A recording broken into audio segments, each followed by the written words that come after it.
About a month ago, I made a video about the hardest mod that was ever made for Cuphead called Cuphead Masterquest, only going over the first hour in that video. That video since then, at the time of recording this, has amassed almost 77,000 views and has gained the channel 337 subscribers, which is absolutely insane. So because you guys enjoyed that video so much, here's the second hour for you all. So now with the intro out of the way, let's get to the rundown. PS, if you want to watch me play out the rest of the mod, come watch me stream on YouTube at 7 to 8 p.m. EST and join my Discord for notifications on my videos and streams, along with a bunch of other fun stuff as well. The link will be at the top of the description. Now enjoy the video. The first boss I'll be tackling for this mod will be Djimmi the Great, because at the time I thought he would be the easiest to defeat when it was actually the Baroness, which took only one stream when Djimmi took multiple, but that's beside the point. For this fight you're going to want to equip the smoke bomb, because to those who don't know, smoke bomb actually works in plane levels as well, not just platforming ones. The first thing you're going to want to know about this fight is that the attacks do not come out as random like they do in the regular game. They come out in a strict pattern and you're going to be facing all of them, not just one or two. So it doesn't matter how much damage you do in these phases, you're going to be forced to face all of his attacks anyways. The order that his attacks come out is the swords, the cat scarabs, and the treasure chest. I know all you realize that I actually called the attacks by the given names, unlike the first video, because I got so many comments about this, it's unreal. Anyways, back to the boss. Getting this phase down is just a matter of practice. There's not much to say because most of this phase is just dodging. So all I can say is just play it and get experience in the fight so you understand how to play it out. The only condition of this phase is that you can't take any damage, or you most likely won't be able to make it through the rest of the fight. For the second phase, you're going to want to have your super built up so you can use it in this phase as a damage booster so that you don't take damage. Just go through this phase as you normally would, but if it gets too tight, use your super to gain a damage booster to phase through some of the pillars so you don't take any damage. The third phase is the easiest out of them all. Just stay at the top of the screen and use the lava bomb to deal damage. The ghosts also are one-hit kills with the lava bombs, so you won't have to worry about taking damage from them, but be wary of the eyeballs he throws out since they are really easy to get hit by if you're not careful. The fourth phase is mostly just dodging and just taking as little damage as possible. You want to try and position the turban in the middle of the screen because it's easier to dodge the projectiles, but this is hard to do, so you probably just have to resort to dodging and try to take as little damage as possible. Most of this fight really requires you to just have experience in the game since it heavily relies on dodging. For the final phase, it plays out the exact same as the regular fight, but he ends up shooting parable rings of time instead of just the white rings from his turban, and also at some points 2 of the eye pyramids shoot instead of just 1. This phase lasts the longest out of all the phases and it's pretty manageable, but as usual it's pretty hard to get through, so you'll need to be really patient and choose your shots instead of just trying to rush it. And that's about it for Djimmi's fight. Now on to the next fight, the mausoleum, which literally plays the same as the first one, but my biggest tip is to just stay on the floor and parry from there instead of the platform. But now for the actual next boss, Baroness Von Bon Bon. For this fight you should equip the roundabout, spread, smoke bomb, and super art 2. Just like Djimmi, you'll be facing all of your minions and they'll come out in a strict order instead of it being random. The order of the mini bosses are the Jawbreaker, Candy Corn, the Gumball Machine, the Waffle, and finally the Cupcake. All of these mini bosses play out the exact same way they do in expert mode. The only difference is in this mod you face all of them instead of only 3, and the jelly beans jump as well, which makes them 10 times more annoying than they already are. By the time you get to the final phase, you're going to want to have 3 to 4 health so that you can afford to take some damage during this phase and also have your super art ready. Once you finish the Cupcake, you want to instantly move towards the castle and deal damage to her during her last phase animation. A good tip is that you will not take any damage if you move towards the castle during this phase or at all in this fight, except for when she's moving, because during this animation you can actually do damage to her and the Baroness will not have a hitbox. Once the castle actually starts moving, you want to use your super art and keep using the spread while jumping and get in maximum damage. Once the super art fades away, you want to use the roundabout to deal damage from far, but the moment you take damage from anything, you want to use the damage boost you gain to move towards her again and use the spread in her face to end the fight. It is not recommended to intentionally take damage to do this, since you will need to do a decent amount of damage with the roundabout to end this phase with this strat, so it's better to do it when you naturally take damage rather than intentionally.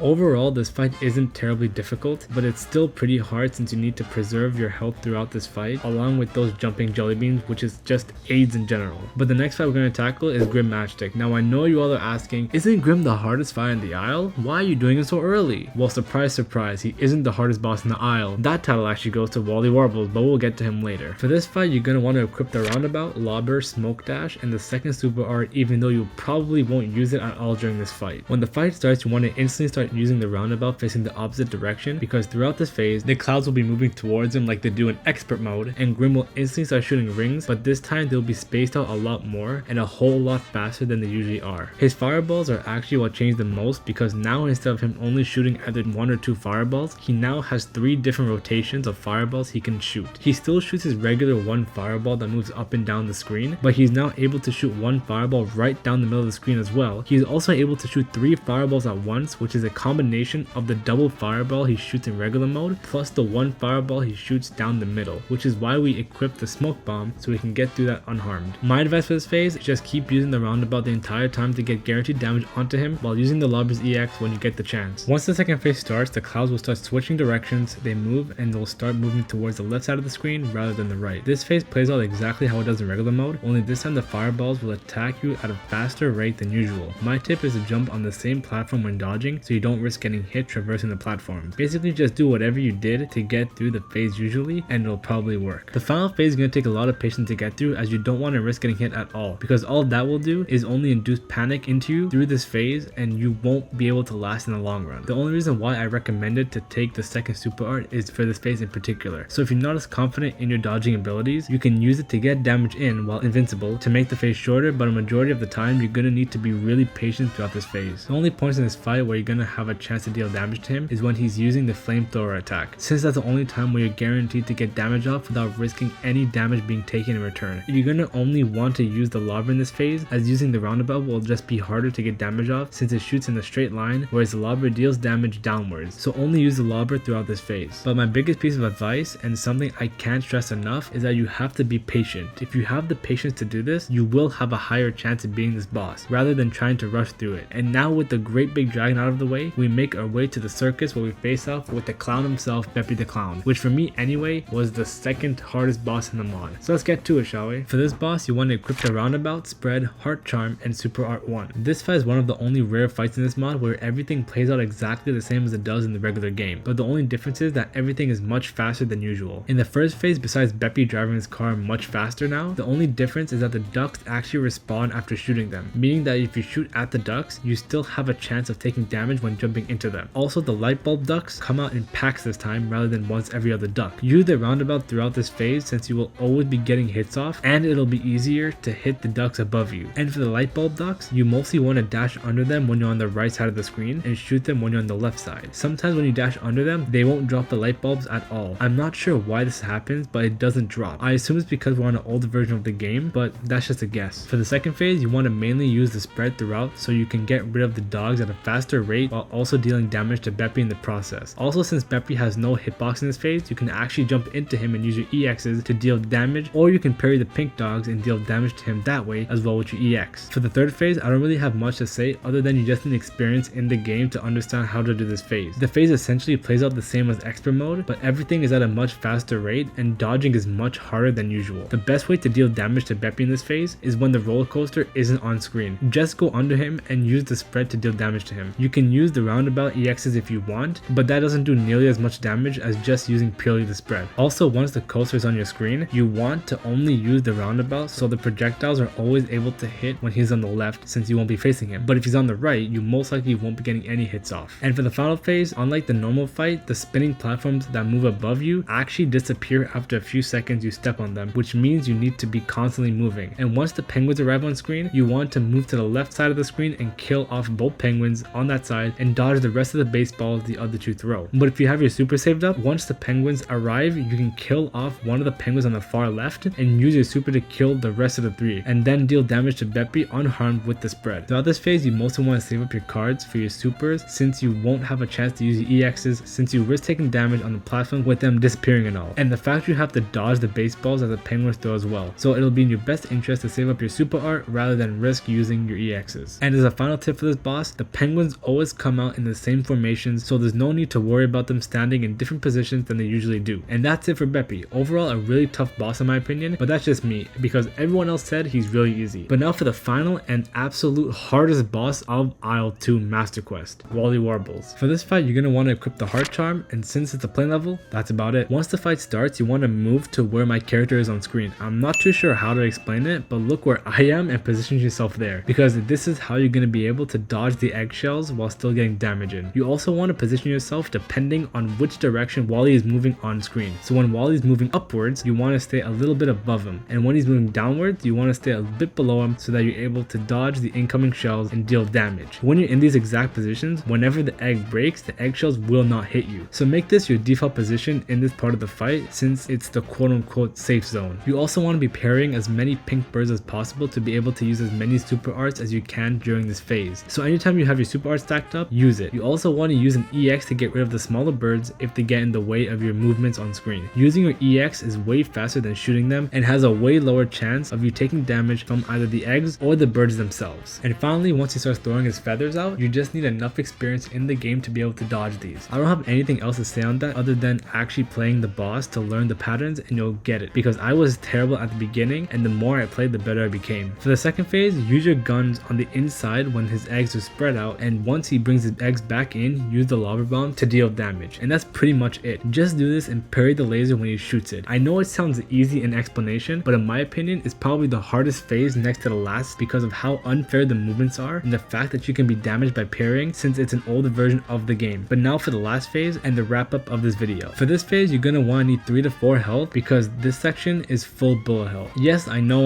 I said 3 to 4 health. That's why I said you need experience in this fight to be able to get a good idea of how to do it. Anyways, since this phase lasts a while, your best bet is to use the lava bombs the entire time and just follow him when the bird's moving. And once you use your super art, switch to your guns and shoot until the damage booster wears off. At some point when he's on the far right of the screen, you can go to the left and shoot your bombs from there. But if you stay over him the entire time, this ends the phase a lot quicker, but whichever option you choose, it still requires you to dodge non-stop for about a full minute. So there's not really an easy way out in this boss or any of the bosses in this mod, which is something I love and hate at the same time. But that's what you get when you play a mod that was made from hell. And that's about it. We finally reached the end of the video. I honestly didn't think it would take a full month to make this video, but this mod is a lot harder than I thought it was gonna be, especially the second owl. So if you guys want to watch me play the third owl of this mod, check out my live streams on YouTube. I stream every day at around 7 to 8 p.m. EST. So if you have time, come say hi. And if you haven't already, join my Discord. It's linked at the top of the description below. It's a fun place to be, to chat with everyone else in the community, and everyone in the Discord will get first dibs at anything I announce or any possible giveaways I may do in the future. So join it if you haven't already. I hope you all have an amazing rest of your day. Peace, love, goodbye from me. Stay safe, stay healthy, and I'll see y'all in another month.